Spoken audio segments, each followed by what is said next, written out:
It's time to go off-roading with the Defender 90.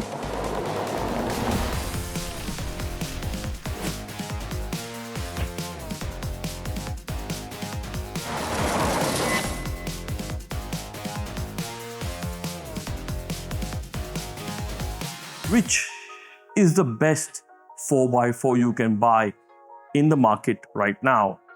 By 4x4, I mean a proper off-roader that can go off-roading. Not a car that looks like an SUV but has no off-road pedigree. I mean a car that can really do things, that can really go out there, really do stuff that nobody else can do, really tackle the unknown with style, safety, power, and get you to the wildest parts of this earth. As per me, that is the Defender. This is the brand new Defender, and you know we have reviewed it before. We have reviewed the 110 at the global launch. We reviewed the 130 at the global launch. We even did a separate video of driving the 110 around. But this is the first time we are driving the Defender 90. In its 70-year history, Land Rover for the first time has gone all out and built a brand new Defender.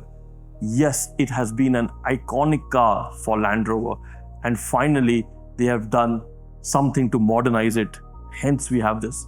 Everybody knows that I love a Defender. Why? Because it is off-roading for dummies. I am aka a dummy who doesn't know how to off-road.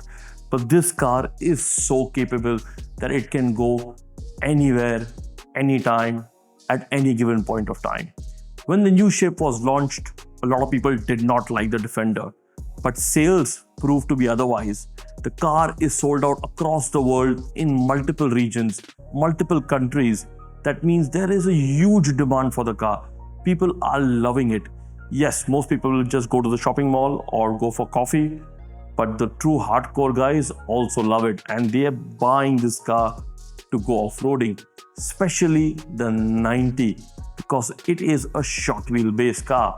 We have the 110 and the 130, which are larger cars. So the 110 is a 4-door, 5-seater car with a +2 seating optional, whereas the 130 is a 7 or 8-seater car completely from the get-go and is really long. So the 130 is perfect for those big families who want to live that adventure lifestyle. Time to go look at the Defender 90. What do I say? I love the look.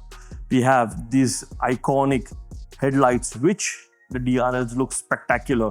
And from far, you know somebody behind you as a Defender. We have the Defender badging, Land Rover badging.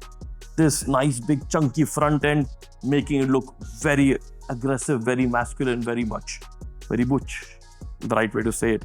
And then you have these tread plates on which you can stand up upon.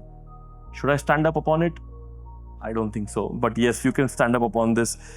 This car can be trimmed and spec'd with multiple packs and options that you can source directly from Land Rover. So you can go to Land Rover and say, you know what, I want this pack, I want this boxes, I want this paint, I want these tires, blah, blah, blah, blah, blah. And the car will be set up just for you. Let's go take a look at the sides. Do you like the looks of it? Because this is the short wheelbase. And I personally think the short wheelbase looks cool, kind of feels a bit shrunk out, but does look cool. Now this particular car is fully kitted out. So it's got air suspension, it's got 22-inch rims, it's got this chunky side step over here, got panoramic roof, and all the bells and whistles Land Rover can throw at it. Is this how you want to spec your Defender 90? Personally, I'm not sure. I would look at this car as a complete off-road vehicle. So I would spec this car with smaller tires, but chunkier tires. I would spec it with steel rims. I would remove the air suspension, but get the panoramic roof, a great audio system, and the terrain response too, which is the all-out system for the off-roading bit. And really take this car off-roading. It will be significantly cheaper than paying for the all options like air suspension and 22-inch rims, and you can genuinely take the car off-roading. Now, this particular car also is a lifestyle statement. I would really think that this should be done only as an off-road spec rather than a city crawler. Because if you want a city crawler or a traveler, you have the 130, you have the 110, and customers who can buy this can definitely buy that. Interesting bit. You see this grille over here? One side is closed off and the other side is open. This is closed off because of waterproofing, but the other side is actually designed to attach the snorkel which goes upwards in case you want your engine to breathe while you go into water. And because of the snorkel, you can get up to 900 millimeters of wading depth, somewhere around here. So until here, you can actually go completely into the water with this car. Let's go take a look at the rear.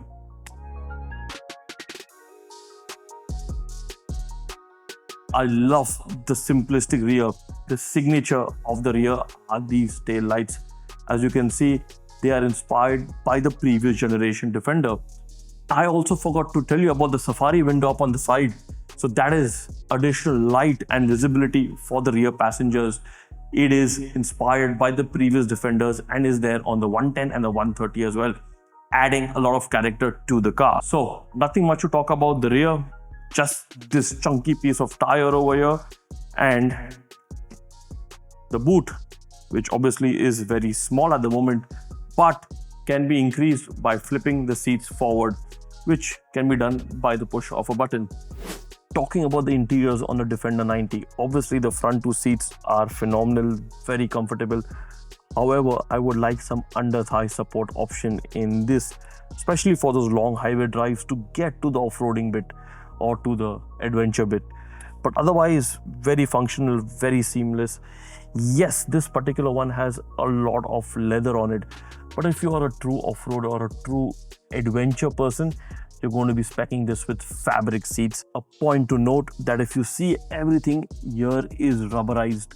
A lot of the material is designed in such a way that you go off-roading, get the car dirty, come back and just hose it down and you're good to go. So you can see a lot of the material is designed to be very durable, including this wood as well. You can clean this wood with any substance and it will be exactly how it was before. I'm not too sure about the leather, but if it's fabric, no worries. Just hose it down, you're good to go. You have this rubberized storage over here with enough grip to keep your phone and stuff so that it doesn't move around or fall when you're going up and down those dunes. There's charging over here, obviously Defender badging, grab handle so you can hold on to this while you're really pushing the car. The passenger can hold on to it, obviously up and on the side on the doors. Functional buttons over here. Ergonomics still confusing. You need to figure out where the AC buttons are. Keep playing, fidgeting with it. It's a bit confusing and takes some getting used to.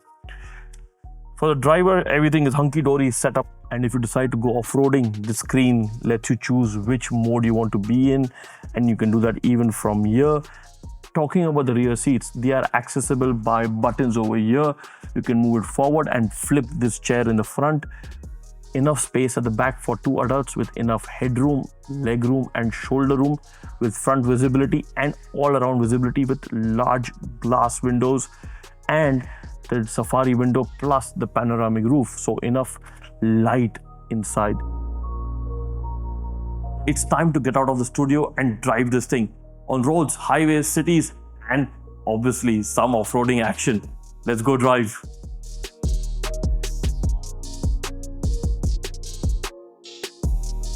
What a car. Such a brilliant little car, the Land Rover Defender 90. It's got impeccable highway manners, decent straight line performance, and a decent bit of handling as well for road manners. You would be surprised as to how good it behaves on the road for a boxy SUV looking thing. It's got an inline 6-cylinder engine which is turbocharged and supercharged, producing 400 horsepower. It does 0 to 100 in roughly around 6 seconds. Now, this engine is the P400. You even get a smaller engine and then the twin-turbo V8 as well. Honestly, I don't see the point of the V8 because the 400 horses in this is just perfect. You don't need the extra weight of the V8 if you really want to go off-roading. If you want to go off-roading, the P400 does the job. I have done a lot of off-roading in this today. I went on gravel. I haven't been on sand in the Defender 90, but I've been on sand in the 110 and the 130. And I know how capable they are in sand or on sand, to be grammatically correct. I couldn't take this on sand because this has 22-inch rims and road tires. So I would have not done well on the sand, no matter what. But this is a brilliant and a very capable vehicle. When it comes to off-roading, you just need to press a button, move it to the kind of mode that you want it in, depending on what surface you're driving on, and go for it. I genuinely believe that the extra ride height, the power, the short wheelbase adds to the charm. The only negative bit that I feel about the short wheelbase is that it becomes a bit too bumpy, even on the road and inside the off-roading areas, because the short wheelbase keeps it a little bit unstable, if I would say. Not unstable. Unstable is the wrong choice of words, but it's just more bumpy or unnerved, I would say. You get used to it, you figure out how to manage the car, but all in all, a brilliantly capable vehicle. It's got obviously all-wheel drive and an 8-speed automatic gearbox, the same as in the other Defenders. So, very capable vehicle. I had a lot of fun taking it off-road. I always enjoy driving this car. This is the car I would buy if I wanted to buy an off-roading 4x4. But I would not spec it the way this has been spec'd, because I would make sure that I get the steelies or the steel wheels. This particular car has S suspension. I would prefer to get normal suspension. Yes, it makes the off-roading bit much more easier and comfortable, the S suspension, but it also takes away from the driving experience. It takes away from what the car is doing. So you genuinely want to feel at one with the car. You genuinely want to understand what the wheels are doing in a performance situation. That means an off-roading or a track drive. So cars that give you ultimate control are the ones that are the best in these situations. Sorry, I didn't get that. How can I help? I did not talk to you. Now, obviously, the Defender is highly automated in its off-roading features. So it does not give you complete control, but it does have a sense of understanding what needs to be done. And that usually is enough to get you out of most situations. So for me, the Defender works, just not in this spec. I would spec it up to go properly off-roading, and I would actually modify it as well to make sure I can tackle anything. This particular car that I am testing is priced at 373,000 dirhams, or close to $100,000. But the Defender 90 starts at $60,000 or 211,000 dirhams. As per me, this car offers a lot of value for money depending on how you spec it. I would spec it for off-roading, and actually that would probably be cheaper than speccing it for road use or for boulevard cruising or all of that stuff.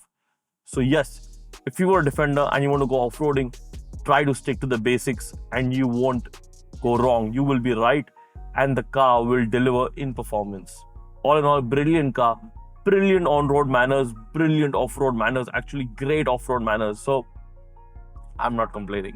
Thank you for watching the Cornea Impression, and I will see you in the next video. Like, comment, share, subscribe, and enjoy the content.